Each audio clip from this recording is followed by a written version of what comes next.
the shot of the camera as well? Oh, you want us to be seen? Obviously. I mean, I have all these beautiful women, only a all women panel. We're being recorded. Shall I cut this part? Okay. I'd like to welcome you all on behalf of GLODEM to the GLODEM Book Club's Fall 2023 session.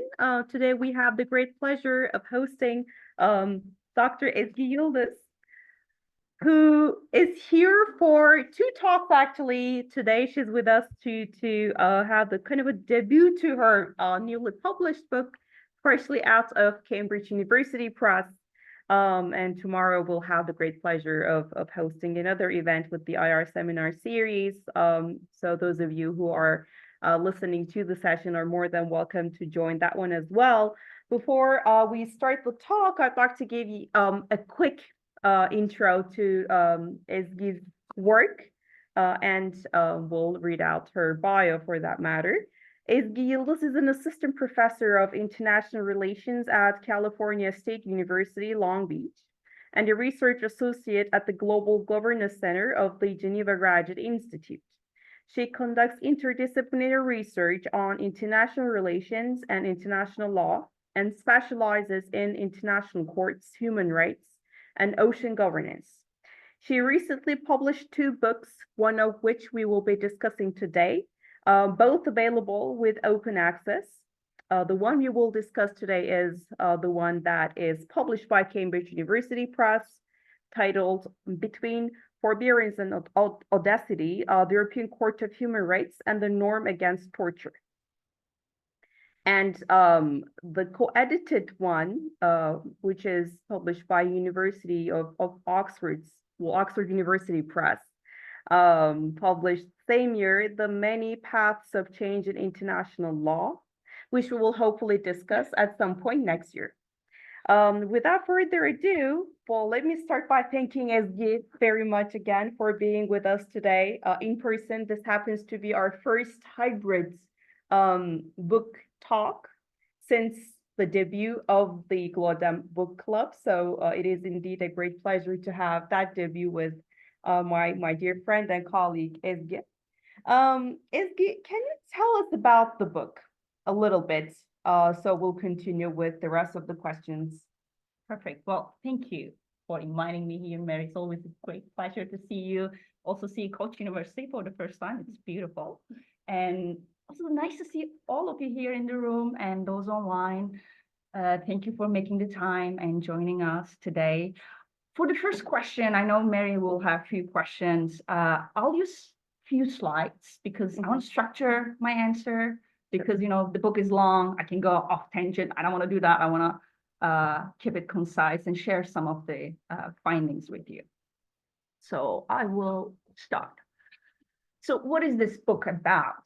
So basically, it tries to understand the conditions under which international courts, like the European Court of Human Rights, when this happens that they don't use all the power that are given to them, and when do they show restraint? Because oftentimes in literature, I do that myself as well, we are more interested in institutions taking on more power, right? All kind of mission creep, and you do that in your study as well, Merih. We are more interested in that because, you know, what do the institutions do to go beyond the powers that are given to them and go beyond the way the designers designed them, right? So this is a crucially important topic.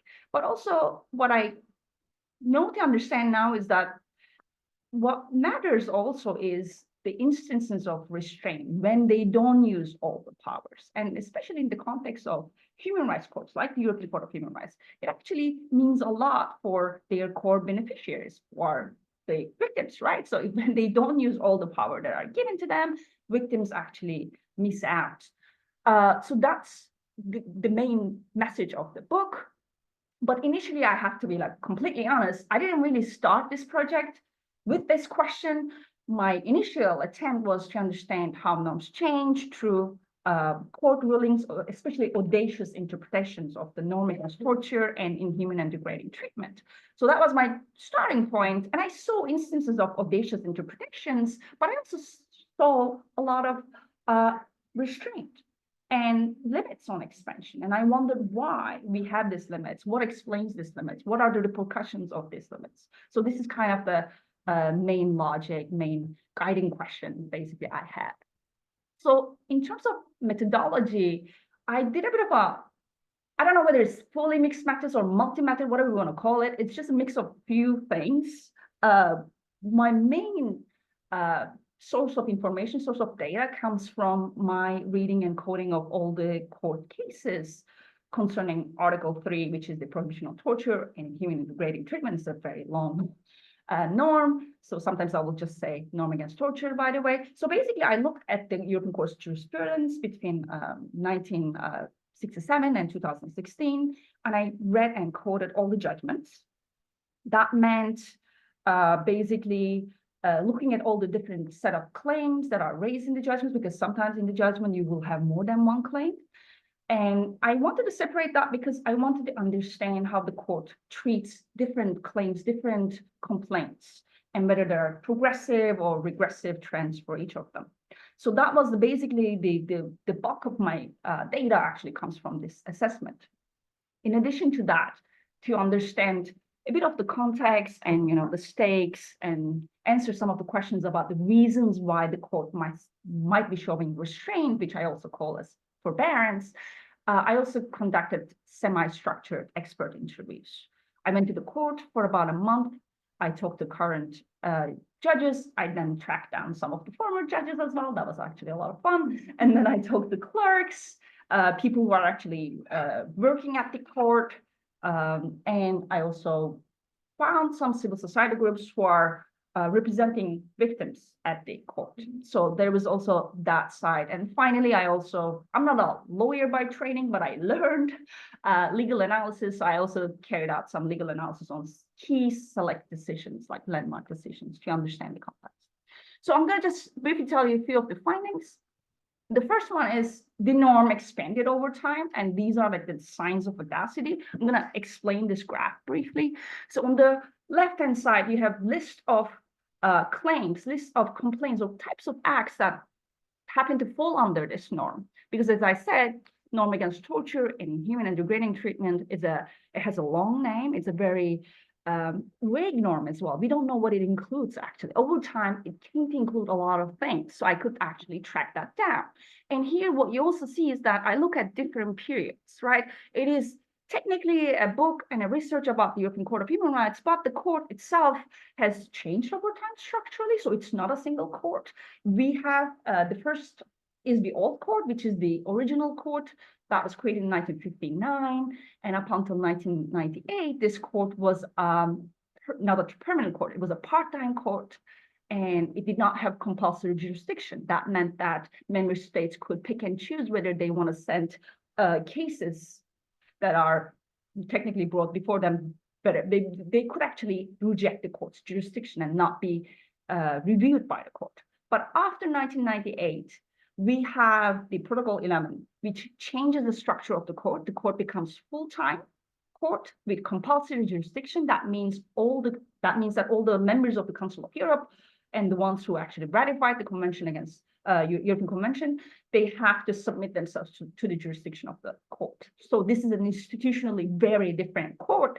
And finally, after 2010, you have the Reform Court.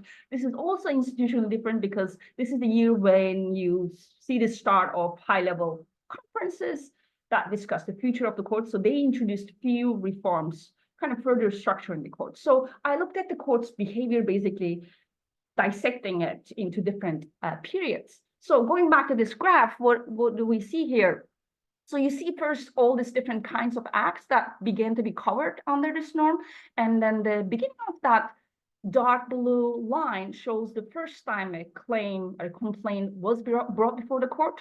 And then the end of the line shows you when there was a first violation decision about the court, because you can bring a claim, but maybe the court will dismiss it and not find a violation. So here, actually, you also see the types of acts that are considered under this norm, but also how long it took them to be considered.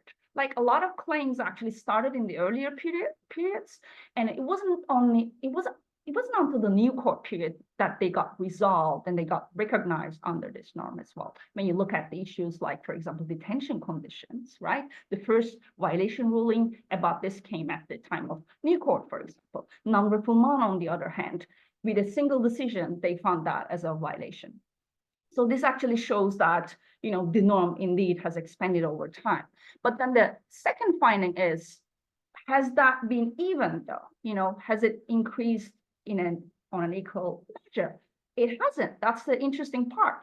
So what we see here is a difference between the treatment of the reform court as opposed to new court. So the reform court, when we compare the practices of the reform court with the practice of the new court, we see that the most recent version of the court since the 2010 has been very progressive about certain things like legal protection and torture, whereas it has been less progressive about non-refoulement, actually. And what is non-refoulement? Non-refoulement is a known, and we have international lawyers in the room, they will also correct me if I'm wrong, but non-refoulement is a well-established principle in international law, which basically tells states that they cannot expel, deport, extradite people to a country where they can face torture or ill treatment.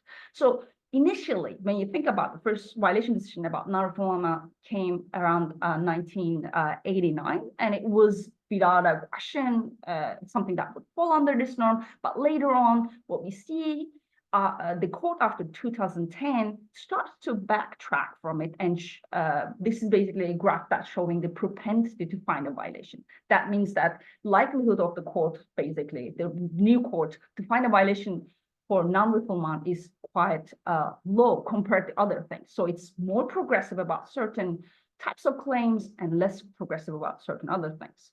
So the final finding that I'm going to present is this. It also, when we look at the case of non-refoulement a bit closely, we also see that the court actually kind of favors the Western Europeans a bit more. This is a single type of claim that actually predominantly brought before the Western European countries under this norm. What we see here is that, especially the reform court, this is the court after 2010, we see that it kind of reduced its propensity rate, like rate at which it finds violations. Like that means the court actually cuts the Western European states some slack and does not find that in violation.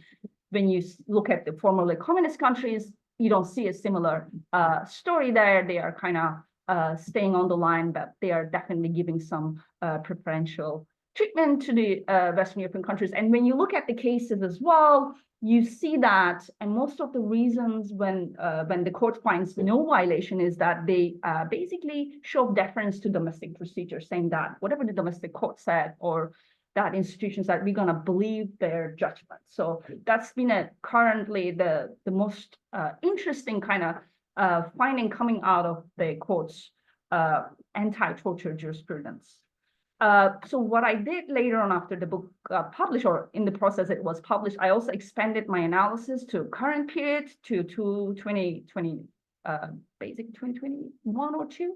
So I expanded my analysis. So these trends kind of hold, but then which is the good news, is that the court actually starts again being a bit harsher on Western Europeans later on as well. And maybe I'll just talk about my theory about it, which is again the bulk of the theory I have in this book, is that why do we have such a discrepancy? And here I'm going to kind of walk you through some of the theories about courts and how they operate. So international courts are costly to states, right? They are costly because member states have to fund these organizations, pay the salaries of the judges and people working there. So there are like financial costs, but there are also reputational costs, right? Especially when courts find a state in violation. There's the naming and shaming element, and states actually don't want to be called upon and found in violation, right? So there's this sovereignty cost, especially when states submit themselves to a supranational review, like the review carried out by the European Court, that they miss some part of their sovereignty. Whatever they do within their borders kind of become the business of the court. So there's this high cost for states to join this organization. So obviously states have certain benefits coming out of that arrangement as well. They get like some reputational benefits. But when the costs are too high, that means the court is being too progressive or like finding them in violation too often, then states will attempt to reduce this costs. And how do they do that? They can do it in two ways. They can do it formally by limiting discretionary space of that institution. That means they can introduce amendments and kind of clip its wings. That's what the former president of the UK, Prime Minister of the UK actually mentioned, that, you know, we will clip their wings and they are not going to be able to pass all these rulings against us. So that's one thing. And what happened oftentimes, because the amendment process is long and it's complicated, you might not always have that. Although in the case of the European Court, they sort of amended the convention, asking the court to be more deferent and to be more subsidiary to the domestic institutions. But what they often do, which is also equally effective, is that informally they can also resort to negative feedback. That means that they can actually criticize the court, and if it's concerted, if it's like one-off criticism like Russia or Turkey is doing, it's not a big deal. But when this is a concerted attempt, especially which was the case for the, for example, European Court, you had this high-level meetings where all the high-level like prime ministers and mostly prime ministers and high-level officials would join and openly criticize, collectively criticize the court, then you really send a big signal to the court that they have to be careful. So this is basically the reason why we can actually expect courts like the European Court to occasionally offer trade-offs to cultivate and maintain state support. And what is trade-off in this case? Trade-off is basically showing restraint and not finding states in violation, showing deference to their domestic authorities, which collectively I call forbearance. And this is the last part. And this is what I argue in the book, is that this is the main driver behind courts' selective forbearance in the most recent period, and its favorable treatment of Western Europeans, because Western Europeans, countries like the UK, Switzerland, Denmark, they've been really vocal about the court's progressive rulings about refugees and asylum seekers. And as a result, the court, especially in the aftermath of in the short period of the 2010s, showed all this restraint and basically gave them a bit of a carte blanche and cut them some slack and did not find them in violation all the time. So that's the main finding of the book. Thank you so much. This was really informative, I guess, for all of you who haven't read the book yet. My next question is going to be about the inspiration you had to write this book. I mean, what got you interested in forbearance and audacity in a way? What inspired you to write this book? Great question. Should we just get rid of these slides? Because I don't have any slides anymore. This is just gonna be us talking. I just wanted to make sure that, you know, you see those graphs and some of the arguments. But okay, so this is a great question. What got me into this? So I think I always loved human rights. I have a bit of an activist side. I wanted to, you know, speak for those who cannot speak for themselves. Obviously, there are structural reasons why they're not able to speak for themselves, but I was like always attracted to this kind of stories. And also I'm Turkish, like most of you guys here. And I grew up in this country hearing about the European Court of Human Rights, right? This is the last resort for a lot of people who are seeking justice. And I was like fascinated by this institution and its history, Turkey's role in there, all this high level and kind of controversial rulings that it issues. And or Turkey finds controversial. I don't oftentimes, but you know, that's a kind of a parenthesis there.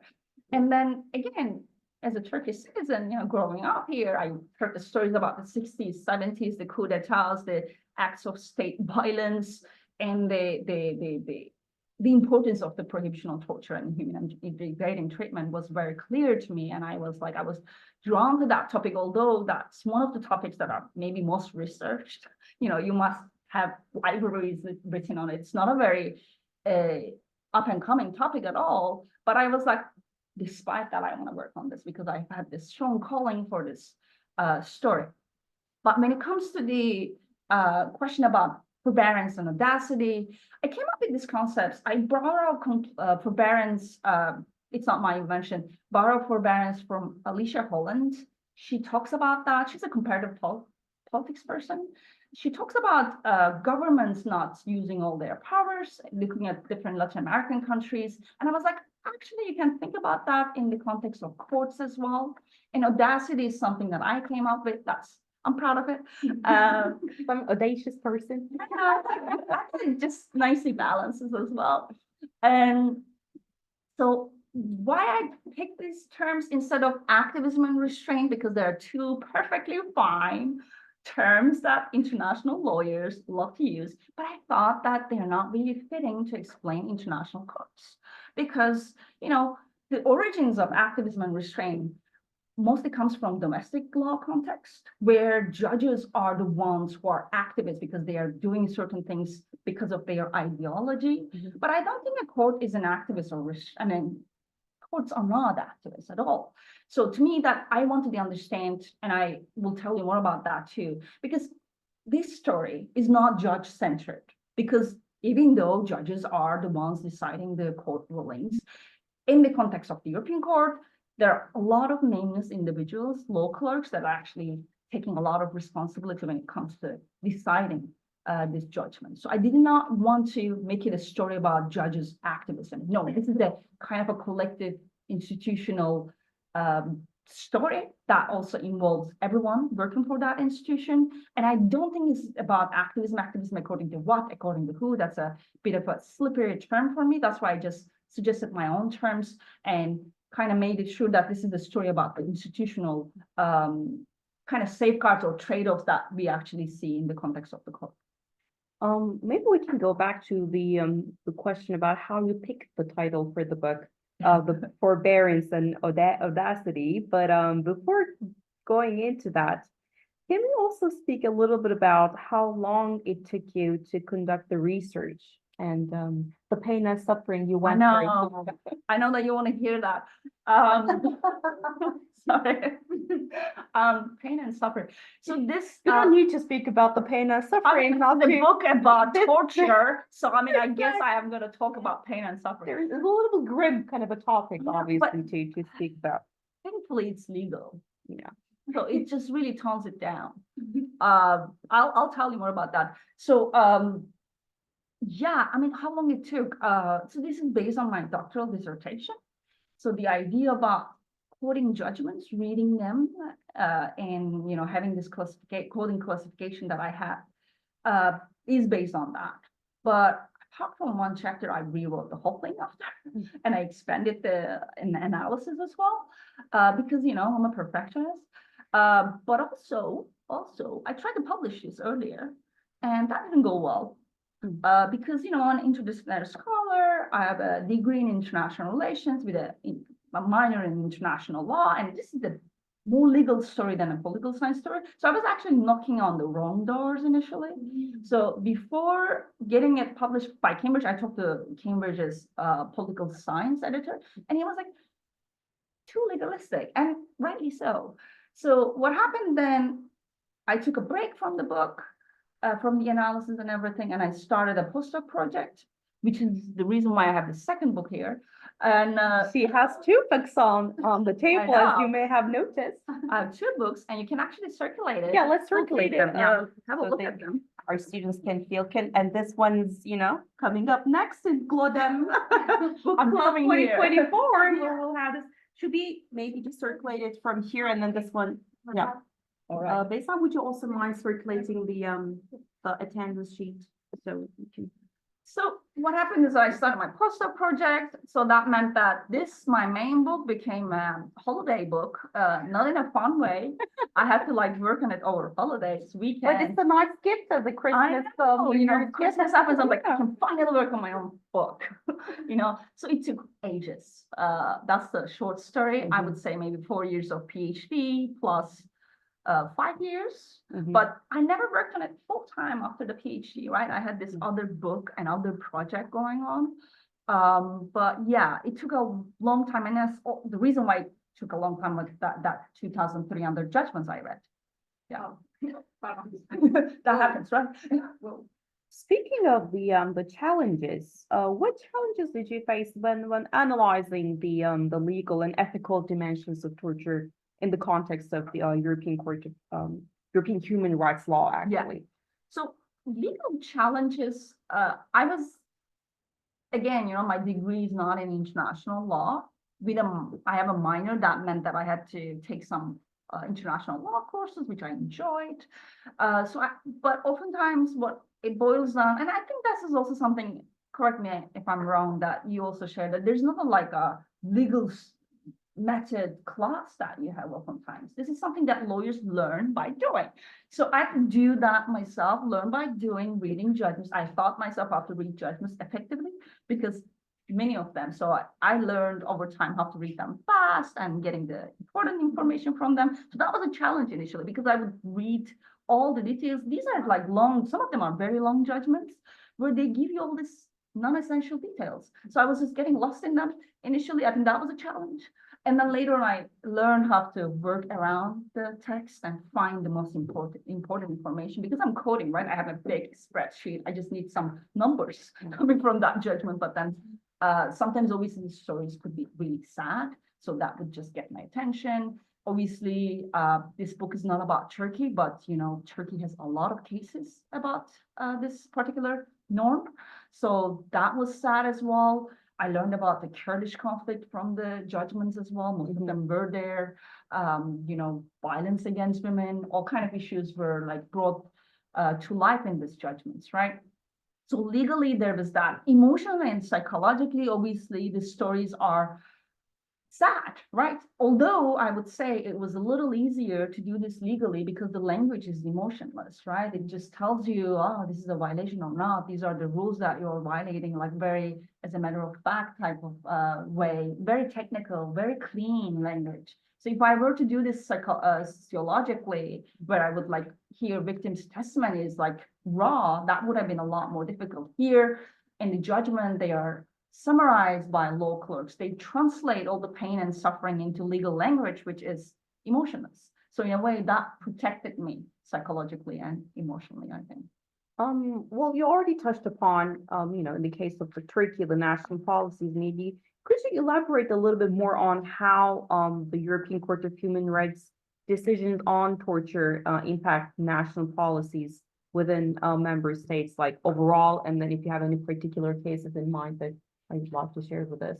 Yeah, I would love to. And the case that I have is the case that I start the book with. That's a great example. It's called Opus versus Turkey. Of course.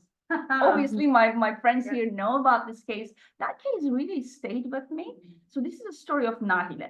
Nahide Opus is someone from Diyarbakir. And I felt like connected to her while I was doing this story. My family is from that region, not from Diyarbakir, but from Gaziantep. My mom still lives in Gaziantep. So there was this story about this woman who was like going through all kind of suffering. And then I felt really connected to her. Like I could have been her, and here I am writing about her, right? So going back to the case, it's a very interesting case. It's a case about domestic violence. So Nahide suffered from domestic violence for years and tried to get help from the domestic authorities there in the region. They didn't really do much.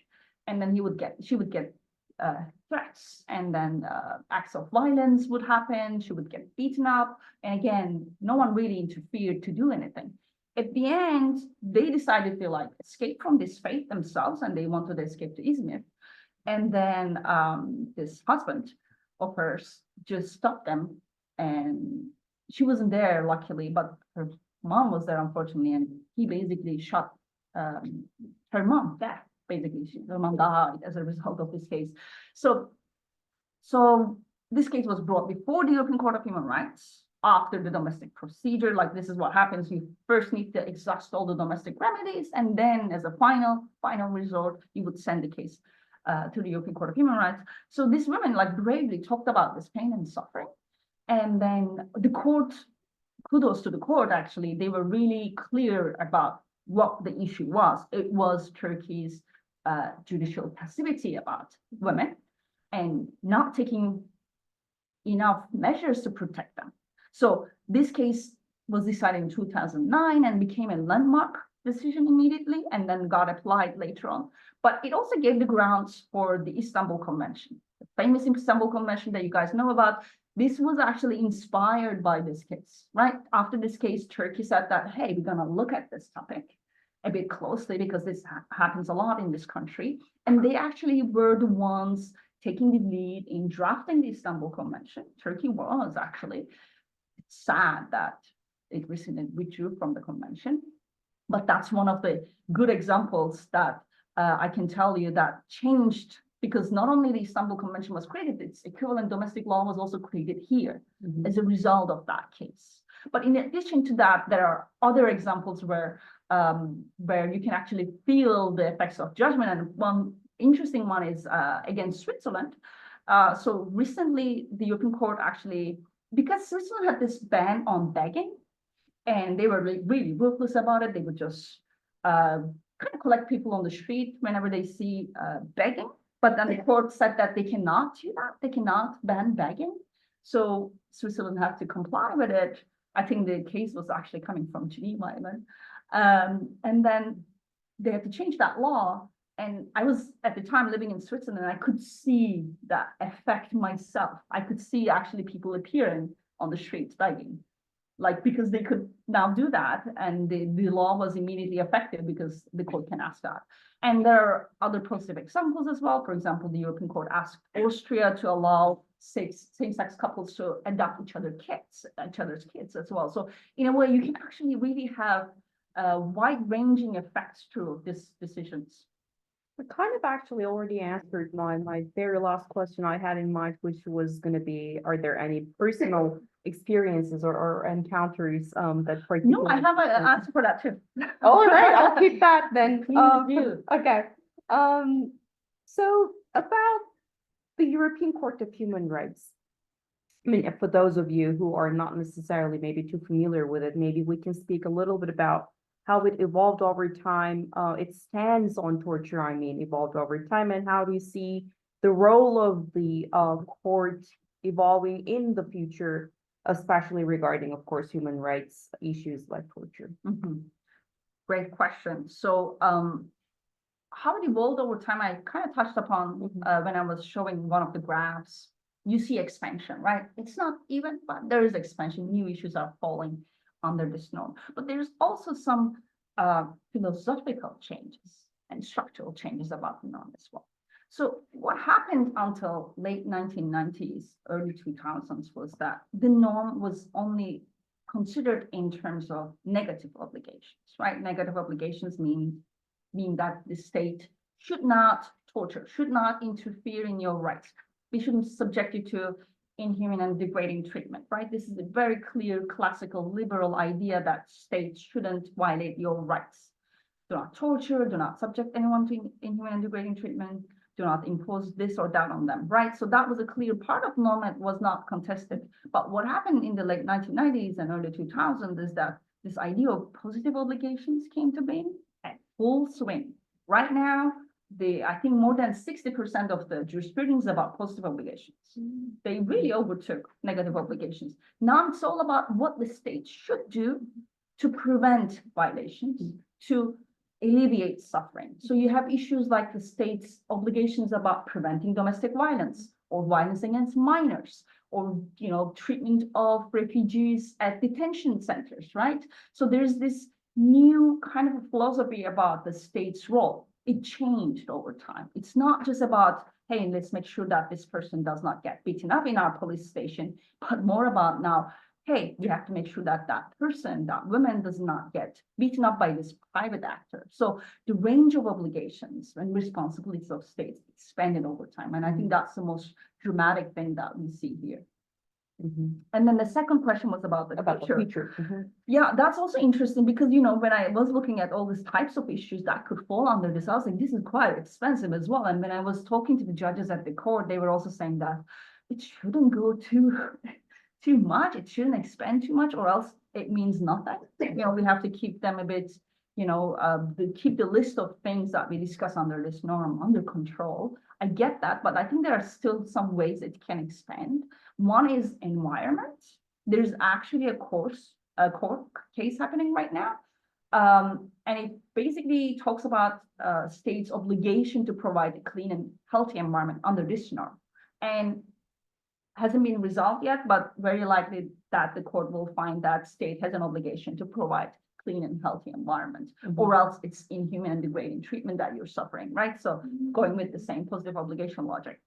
And I think there's also some talk about kind of pushing for some of the state obligations in cyberspace as well, that they need to prevent, again, harassment and bullying and enforce proper regulations.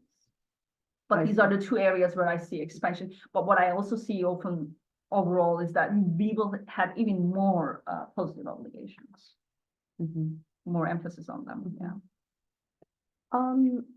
What do you hope readers, especially legal practitioners and human rights activists, will take away from your book? Yeah, that's a very good question as well. And I thought about it. I was like, what did I think it's actually a very simple message, which I didn't have when I was writing this book. It came to me later. And that's, we really need to protect the court. And you might be thinking that, what do we need to do to protect the court in Strasbourg? And couldn't they, I mean, it's the European Court of Human Rights, obviously, it's a big institution. Do they really need our protection? Actually, they do. Like, hearing this story, understanding what happens is that I realized how fragile the institution is and how sensitive they are to attacks from the states and governments. So to have an independent judiciary there, we really need to give them some space, some fighting chance. I cannot assure that the court will always be progressive. I cannot assure that we will get always the answers we want, but we really need to give them a fighting chance by protecting the court. And I am guilty of that too. I criticize the court. A lot of academics and human rights activists, we criticize because we want more protections. Obviously, we want that. But this is not my also claim. I will give full credit to the protect the court idea to the executive director of CEHIL. That's an NGO that works in Latin America, because for a short while, I was doing a comparative analysis between the European Court of Human Rights and Inter-American Court of Human Rights. And I went to Costa Rica, and I also talked to some people in DC. And I was talking to the director of this largest NGO in Latin America, and they do a lot of strategic litigation. And I was like, what is your point? Like, what do you want to get out of this? And then she said, our primary point is to protect the court. And I was like, I don't understand. What do you mean, like, protect the court? And I swear I did not understand that, even though she explained everything to me. But now I understand, because that court is also very much attacked by member states. I think we need something similar here as well, so that we actually have a more effective court. Again, I cannot guarantee that it will always give the answers we want, but if we don't, then it will be really swayed by member state criticisms, and that's too much to lose as well. Yeah.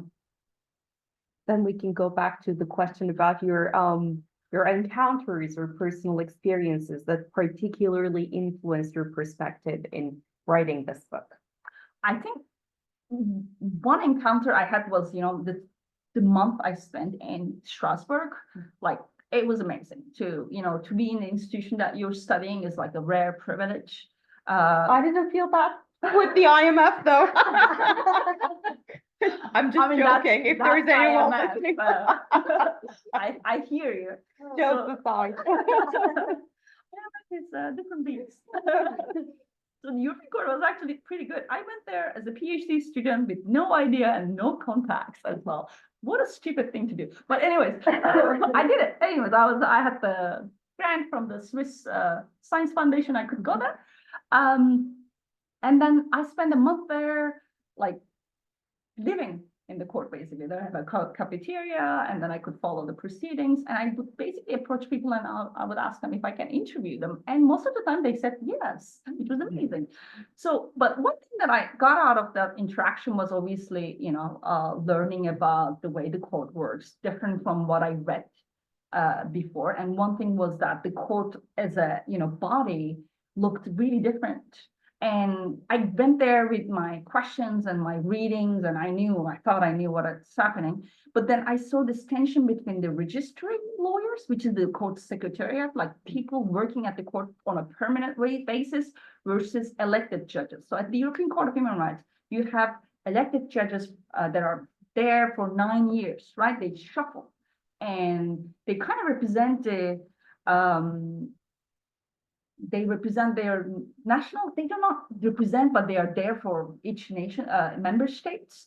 And then, so what happened, again, I did not know that in these conversations with them, I saw that there was actually a lot of tension between these two groups. You know, one judge told me that, you know, the convention says that the court should have a registry, but then it should have instead say that the registry should have a court because they do everything. And I was like, is that a bad thing? And he was like, yes, it's a bad thing. But then I would talk to another judge and he would be like completely overworked or wouldn't care much. And he was like, yeah, it's great that they do everything. And so immediately it became clear that most of the judgments we read, they're mostly prepared by this permanent staff. They would know the case law, they would know how to write it. And I remember I talked to a former judge, he passed away, so I can, yeah, I'm not gonna reveal his information, but a former judge who passed away, and he said, you know, for one judgment, I wrote a paragraph. And I was like, oh, wow, great. So he wrote a paragraph and he was really proud of that. And so it tells you, like, I did not know about how much of the process is done by registered lawyers, but it really changed the way I thought about the court. And I said, I really cannot write this book as a judge-centered book as some of the political scientists do, because again, they are more influenced by domestic courts. There, it's a different story. Judges are the ones that will hold institutional memory, because I spent some time in Boston District Court. There, I observed the domestic judge, and he would be the one like knowing everything because he worked all his life. He's appointed for lifetime, right? So, and his clerks would change every other year. So clerks wouldn't know much, he would know everything. But at the European Court, you have the opposite story. Judges change every 9 years. They might not know actually they will not know the case law because the case law is huge. But the permanent clerks, people working there day to day, they will know everything. So in a way, that personal encounter, those interviews and my time there made me understand and kind of theorize a bit better that I cannot make it about the judges. I cannot make it about their activism. It's about the court as an institution and this collective decision that these people are making. All these nameless individuals are also contributing as well. So I think that's the one that really left a mark on me and the way I studied this court. That's really inspirational, and also I guess reveals how qualitative methods are really giving us like the more kind of nuanced approaches. I also noticed that there is already a question in the Q&A session. Maybe we can smoothly go into that, like open the floor for questions. Roxana, our dear friend from the University of Oxford, asking, such a fascinating talk. Thank you both. My question is, what role has civil society played in advancing the role of the European Court? Great question. They played a fairly important role, although the judges wouldn't accept because I asked that. And I have a story about that in the book as well. They would be like, hey, they're like anyone who bring us facts, but some of them would accept.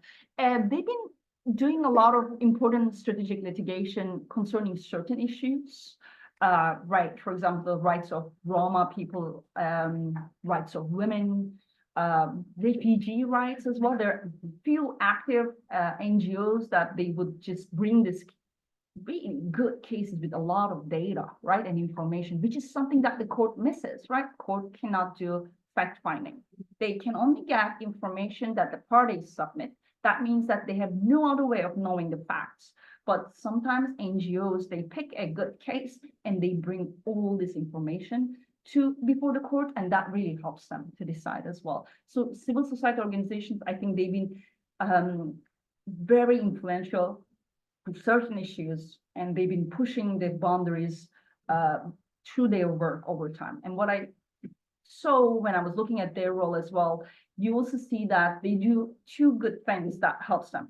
One is they do the issue expertise, right? So they kind of do a division of labor. Not everyone works on the same thing. They're like, okay, you deal with the Roma rights, I deal with the violence against women, and they would just work, kind of help each other as well. But then they would work on their areas and make sure that they send good cases before the court so that those are established case law later on and others can use that, right, later on.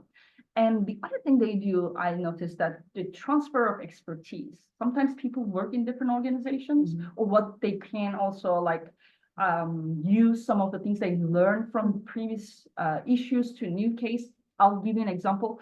For example, there's like strong litigation network that started their life with the cases about Ireland, Northern Ireland conflict, right? They learned about what's happening them. The same lawyers, they helped Kurdish activists in Turkey. So they actually used that expertise they gathered in Ireland to deal with, also propose the cases about Kurdish conflict. Then they moved to Russia and Chechnya conflict as well. So there was this interesting geographical move, and sometimes similar people would present the cases as well. And they would know, again, the issue areas, the established law, and they would really do a great job. And then the court obviously would, I don't want to say side with them, but based on the evidence, they would maybe agree with their position. But yeah, I would find their role to be really crucial when it comes to expansion, right? Because when it comes to the jurisprudence, the first case is the most important and the hardest case. Once that's accepted, the others can follow suit as well. So in a way, their role is very important. Yes. So thanks for coming. I'm Merih. I'm also studying IRM law. Perfect. And also practicing public international law and international criminal tribunal courts. Uh-huh. So my question is, you said that courts are not actually activist in nature. However, in that case, how do you elaborate the historical tribunals such as the Nuremberg courts that started with the ambition that fighting is the evil at the end? And also, how do you elaborate on the Afghan case that is it that practicing the ECHR as an against activism of that? So was that question clear for you? I might ask something about Gafkan, but let's start with activism question. I think that's a very interesting question you have. Can courts be activists? I mean, I'm not against that. They can be activists, but the example you have and some of the ad hoc tribunals like the ICTY, ICTR, these are courts that came with a specific mandate. They were like, do this, right? And they were not a standing court. Nuremberg wasn't, right? So it had a clear mandate.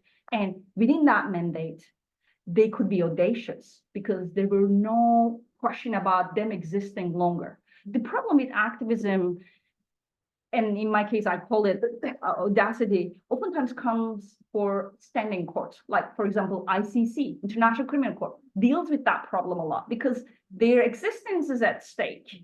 So that's why they are gonna be cautious. They are not, for example, opening the case against Israel right now. Why? Because we all know that can actually backfire because they tried Afghanistan, that didn't work well, right? So in a way, I'm not saying that they cannot be activists, but I was just not happy with the concept of activism, because activism for what and who? But I said they can be audacious. Actually, the European Court has been audacious a lot. So Nuremberg was an audacious court because they actually found crimes. They applied law retrospectively. They actually were unlawful in their lawfulness, actually. They shouldn't have not done that, but they did it because they had a clear mandate to do whatever they wanted, right? Because it was, they basically delivered victor's justice, right? And set rules for others. So they can actually do that. But standing courts have to be more careful. So I would make a distinction between the type of court there. The Gafkan question, Gafkan versus Germany, that's a case about, basically in an interesting case about ticking bomb scenario. Have you heard about that concept? This is a philosophical, whatever, argument that people say, you know, would you torture someone if there's a ticking bomb, if it's gonna explode to save others, would you torture that person? Indeed, something similar to that happened in Germany, but I didn't understand the question very well. Can you repeat the question about Gafkan? So my question is, how do you elaborate Gafkan case? So it seems to me that, so for example, now ICC had a file against Russia, but not as a crime of genocide, but as a like the exposure of the children. Yes. So are they for you, are they seem similar to you as not being activists as courts because they are stable courts as you mentioned? So how do you elaborate on this? Gafkan case was quite activist or audacious in my interpretation, because what they said there, so Germany basically what happened is that I'm going to tell the whole story about Gafgen so that everyone knows for Yeah. everyone's benefit. So Gafgen is this interesting individual. I don't know how to describe. This person basically kidnaps a boy, kills the boy, and they're all looking for the boy, whether he's alive or not, we don't know. And the German police kind of got the kidnapper, and they were like, "We will torture you if you don't tell us." They did not torture him, basically. They did not torture him, but they just threatened him, which is in itself shouldn't happen as well. And the court said that in this case, in Gafgen, the kidnapper revealed the information about the whereabouts of the boy under duress, means that this is also prohibited. So with that judgment, they actually showed us that you cannot violate this norm. You cannot torture anyone. Torture prohibition is absolute, and there's no exception. So to me, that's a very activist or very audacious ruling because of that. But the ICC case isn't, right? ICC is having an existential crisis as well. Since the beginning, right? It was an Africa-focused court. Then they tried to diversify it a little. That didn't work. This is the International Criminal Court. And with Russia, I think it has a lot of backing. And I think they were audacious in their Putin case, whereas you didn't see the same thing with Afghanistan. And you probably won't see it in Israel as well, although there are clear cases in both cases as well. So there we will see more forbearance because that court wants to exist. And they cannot do that by pushing the envelope on all fronts. And I think that with Putin, I'm not an ICC expert. What I know is with Don't be Putin, modest. right.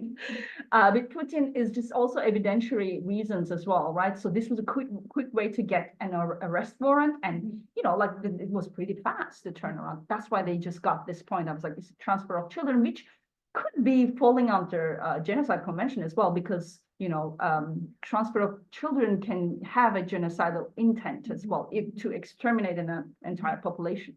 So maybe in the indictment, we haven't seen the indictment, but that can be part of it as well. I actually thought that that's what they're going for.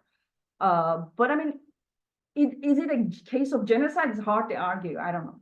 So if it's a court that's trying to be cautious, I don't know whether I would go with full-on genocide in that case, because is the situation in Ukraine genocide? I don't know.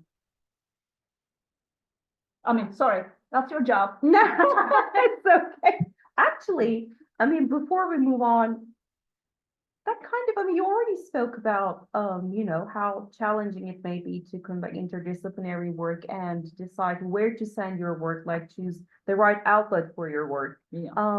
Did you ever get questions from political scientists about, how you measure audacity or forbearance, or do you get that? Because that's usually not what you probably would get from the international lawyer side, I suppose. Political scientists are much more concerned about the measurement issues and whatnot. Yeah, I do measure them. Although I don't have like a this percentage of forbearing, this percentage of audacious decisions. But theoretically, since I came up with the idea and operationalization of the theory, I do measure them. For forbearance, you have if they don't find state in violation or if they defer to domestic authorities. That's forbearance. Audacity is basically finding them in violation and especially pushing the envelope and creating new rights and obligations. So in a way, this is how I measure them. But again, I did not create a table with saying this judgment is forbearing, this judgment is audacious. I did that in a different article where I actually use different concepts because I'm just really not happy with activism and restraint. I'm just coming up with different concepts to explain that. But I did that in a different article, in a different outlet. Yeah. Thank you. Let's go back to the audience. Hello, thanks for coming. You thought that the term activism should not just belong to the judges. Yeah. This law. So what's your take on the action of judges? Because I think the general view is that it belongs to the understanding of American law, but I think there are some baby steps still in the case for the ICCPR and ICJ, even though some views are contradictory. So what's your opinion on that? Do you think that states have the right to actually police to be more activist on the violations on different parts of the world, or you just you see that it's a topic that we should read as a cautious.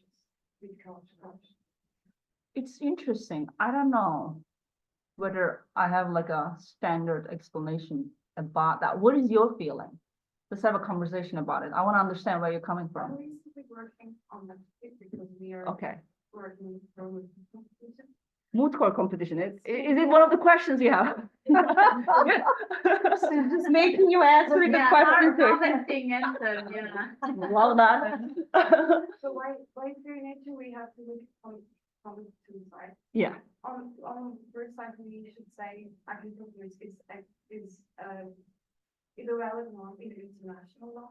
So I guess that's the thing that with ICJ, that ICJ mostly see actually considers as a risk for a big royal case for courts. And as you said, it's a kind of threat to the future existence of courts. Yeah. On the other hand, it seems that there's no other way to protect our norms and obligations because citizens, on most cases, do not have the right to seek justice in international court. Yeah. If it's not easily tried. Yeah. If it's ICJ, you cannot just bring your claim as you. Yeah. But on the other hand, as I said, I think it should be with caution because if we want to default institutions to long there, I guess there should be some threshold. But I think I need some more educational views on that, so that's why. Yeah, that's interesting. And I did not know that it's creeping in the international court's jurisprudence, you know, that idea. I mean, from the perspective of the European Court, I can tell you is that, you know, the workload is already a problem, a huge problem. Actually, you see the trends of this thing called, actually, there are two trends, right, at the European Court, I can tell you. They, if it's for the case load as well. And I think you're absolutely right about that being kind of a threat to the court's existence. One thing that you see a lot in the European Court is that you see a lot of inadmissibility decisions. They don't want to deal with it. Basically, it's a lot easier to find a case inadmissible by basically saying that it doesn't fit this standard criteria of, you know, there are like few criteria that it has to be submitted within the 4 months after the domestic whatever proceeding is over, and then it has to be, you know, new case. You should bring up new issue, whatever. There's a standard like 4 or 5 criteria you have, and they apply and dismiss a lot of cases that way. And the other thing we have is maybe similar to what you say is this pilot judgment procedure. Have you heard about this? So what happens is because there's so many cases and most of them are repetitive, you know, there's a single issue that's just coming brought by multiple people. The court since 2000s started this thing called pilot judgment procedure. That means that picks a judgment as a pilot judgment and then kind of groups a lot of cases under that pilot. When it decides for that case, everything else gets resolved through that, because again, this is a way to make it more efficient. They don't want to deal with, I don't know, like 100 cases this way by one, because there's too many cases. So they decide one case, and then whatever the finding is, oftentimes it's a structural problem that the pilot judgment will help you solve that problem, and the basically needs of other people who are not the pilot judgment, but also part of the pilot judgment procedure will be resolved. I don't know whether that could be like something that you have in mind. Actually, what I had in my mind the issue of inadmissibility, I think you report here. But what you said, I think in that possibility, we assume that these other 2,000 cases are admissible in the first place. But sometimes we are not sure also about the quality of their being admissible. Yeah. So I guess that's the thing that we should want to dwell on in the field of international law. Absolutely. And also I think there's a lot of problems with the European Court about that topic, because it's not a very transparent thing. But when you have a judgment, you see like the reasoning and whatnot. Inadmissibility decisions can be a paragraph. And then you don't know what really happened. And that's another way of showing forbearance, actually. That could be another measure, which I don't have the capacity to look at them, that maybe later on with more automated analysis, that something like that. Looking Is at that you an with this- invitation for I- cooperation? Maybe one day someone can do that, but that's a sign of forbearance as well, because you're right, that we don't know whether that's really admissible or not. And a lot of times you cannot, I mean, not a lot of times, you cannot appeal that. It's a final decision. When you're inadmissible, you're done. So that's tricky. Yeah. So is it proper translation? That's another follow-up. It's not proper. Maybe we do. I love the question. Okay, Go so ahead, as a recent case, though, as you know, the Yüksel Yalçınkaya versus Turkey. So, how do you see the consequences of Turkey? And also, is it like the float judgments? Because they didn't mention as float judgments, but they send, I think, 1,000 judgments to review for Turkey. I haven't read that decision yet. It's on my list. Maybe for the benefit of everyone, can you remind everyone the decision? So you can tell us the facts. So Yüksel Yalçınkaya. How I teach. Yeah. So Google it up. So Yüksel Yalçınkaya is memur, Civil servant. Civil servant. Yeah. And he just got used, he just downloaded the app, as you know, by law, Yeah. which is correlated with the FETO. So just because of it, he is in prison now, and he just applies to the ECHR, and ECHR has found that they cannot deprive his freedom just because there is an app downloaded. So this is the question for that, and our president Erdogan said that we will not consider the judgment of the ECHR in our courts, and this is the dilemma now. So what will be the consequences for Turkey? I mean, there are already a few judgments that the court, Turkey is not implementing, right? There's one about Demirtaş as well. The Turkey is like refusing to implement. There are a few things about Cyprus. So there's like a history of non-implementation about this. And Turkey, oftentimes, European Court would ask governments to give money. That's what they call just satisfaction. That's how they resolve something. But there are a few cases like this where, there are kind of other repercussions, like political or otherwise. And Turkey has been like refusing that. And I think that's going to become a problem. And maybe we need more political side of Council of Europe to kick in right now. I'm not saying they should expel Turkey, but they can also put pressure on lack of implementation, because I mean, technically, before Russia exited, they were almost expelling Russia, although what Russia did was maybe more than this. They also had problems with implementation, but also they made it another country. So, but that shouldn't be a weapon of last resort. Maybe we actually, at this time, it shouldn't be about ECHR and Turkey. It should be about Council of Europe, and the Committee of Ministers and Turkey. So I feel like the job of the court is kind of done here, right? When you issue the judgment.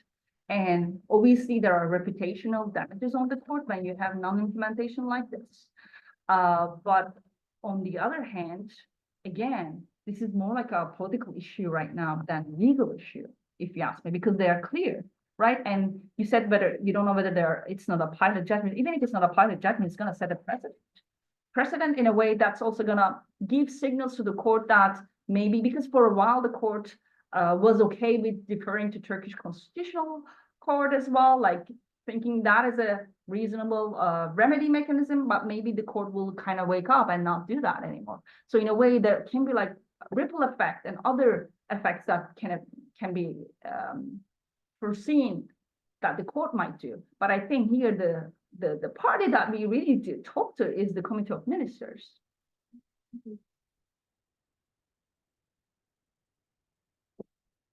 Is there time? All right, thank you. So thank you very much for this amazing presentation. As an international lawyer who has specialized, I'm not doing that so much anymore, but on the ICJ and on judges, it was fascinating to hear the other side of the story, because I tend to only look at what the judges do, and I might not think about what the registry is doing. And I wanted to comment, because I like the fact that you didn't want to use the binary restraint activism, because indeed I think it does two things that are maybe wrong or too limiting. it personalizes the court. It makes it an individual. Only an individual can be an Exactly. activist or exercise restraint. So that means you are thinking of the court as one and as an entity on its own. And it politicizes it in a way that it cannot be, because it is a living organism. It is an institution whose ideology is actually not unitary, because a court is always the sum of the ideology of the different judges, plus the registry behind, plus the influence of states, etc., etc. So I think indeed forbearance and audacity is a way better markers. Really, and I mean, you're teaching me something, and I'm in love with those new concepts, and I think it does shed light on the politicized activity on the court, but keeping in mind that the court is still a discretionary actor. It decides whenever it wants to exercise forbearance or audacity. It is not something like that is beyond itself. It's not like I will always be an activist, I will always exercise restraint. It is a case-by-case basis, and it's also a time-bound exercise, as you say, depending on which court we're looking at. So really, thank you. That was extremely insightful for me. Second thing, so you're talking a lot about the influence of the registry, which I think is extremely valid as a point. But I was wondering, yes, what do you do in the book to talk about that? Because we know who the judges are. And me as a lawyer, when I look at how a judgment has been written, I will look at each judges and maybe their dissent or their individual opinion to understand what was their input in the decision and why the decision went that way. Based on what you say now today, it feels like you're saying, actually, the judges are not writing the decisions at all. It's only the registry. Yet, the judges still need to vote on the decision. I mean, the registry gives them a draft, and then they're looking at it, and they will discuss collectively whether it's a chamber of like 3, or if it's maybe an individual judge, or like the bigger chamber. 7. Yeah, 7. So I was wondering whether you looked at that, how, I mean, the registry, yes, writes a decision, but at the end of the day, the judges still validate it or might send it back to the registry saying, we're not going to go there because we want to go there. So how do you make, how do you give account of that? Yeah, so that's great. I basically, explain how the process works at the court, and I actually used a lot of the writing from Helen Keller. She was at the court from Switzerland, and she actually explained how it works for chamber, grand chamber, different procedure. Generally have a judge rapporteur as well. Judge rapporteur will work with the registry. They would propose a draft, and then if they don't like the draft, that would go back. So there's definitely that.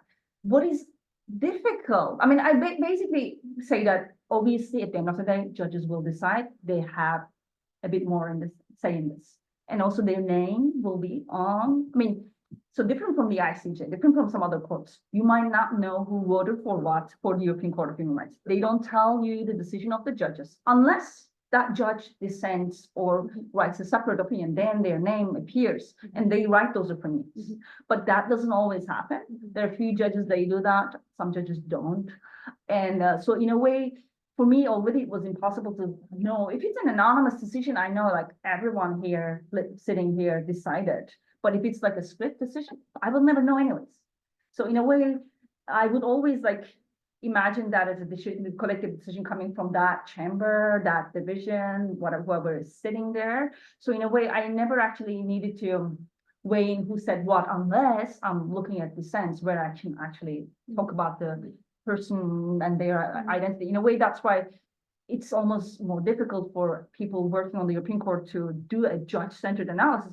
Whereas for ICJ, the court that you study, you know who says what, and they often write a lot of dissents because they have fewer cases and have a lot of time, unless the European Court where they just want to like, it's like mass production. The number of cases they produce every year is just beyond imagination. I don't know how they do it as well. So I think that's a handicap. I acknowledge that, and I explain, this is how it works. Again, when I'm like, presenting my findings, I also don't say like which judge said what, but overall we have this tendency. That's why I'm going to assume that this is a collective decision where it's not about, as you said, it's not about a particular ideology of a judge, but it's about the collective decision of this organization that's thinking the best for that institution to exist without any political problem. They want to just survive. They want to keep getting their paycheck. They want to exist, right? So that's their prime motivation. That there's the idea of institutional survival, which becomes a huge issue in the case of, you know, backlash and political pushback that we see against courts and other liberal institutions today.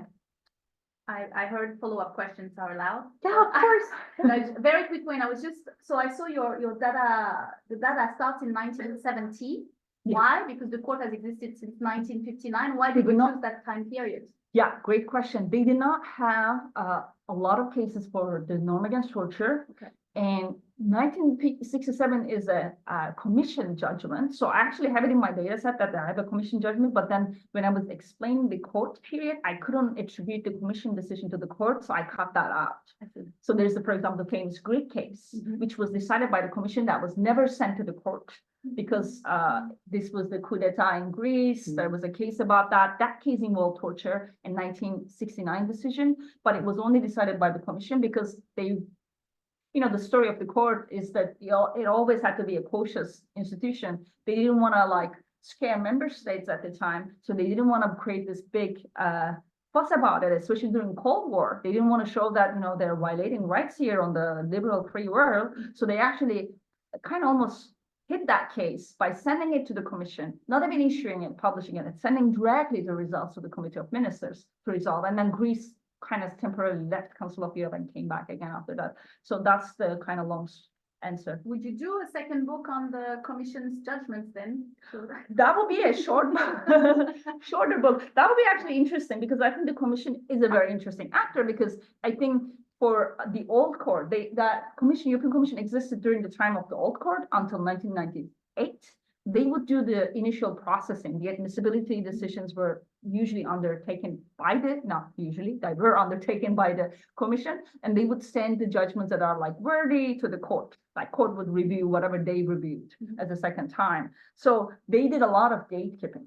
And they were not fully judges as well, so they had a bit more political agenda as well. So you're right that there's a interesting story there as well. But that would be a history book as well, you know, because they ended and but they were definitely, again, another group of actors that really thought about the well-being and institutional survival of the court as well. They said it out loud and clear. We are not here to put member states to shame. We are here to politically resolve things. This is how they dealt with the Greek case, which, fun fact, kind of gave this basis of the Convention Against Torture. The definition of torture actually comes from that commission decision that really lays out what is torture, what's the degree of severity to decide that always that comes from the commission decision. Yeah. Any last questions, burning questions? We can stay on longer as well if, you know, like if you guys have questions about your projects. I would love to hear more. But we will let the rest of the audience, I guess, go home. With that, I'd like to thank you so very much again for this really informative talk. I mean, I myself really learned a lot. So again, thank you. Again, a big thank you to our audience here in person and also who joined us online for being here with us today and for the interesting questions that made the Q&A really engaging. We're gonna have, of course, next year, another book talk, which may be by Ezgi Yıldız again. I mean, it's might just come willing by. to do. Not in person, but you know. But maybe, yeah. So stay tuned. We'll keep you posted about the next the upcoming events of GLODEM, and wish you all a prosperous 2024 ahead. Thank you.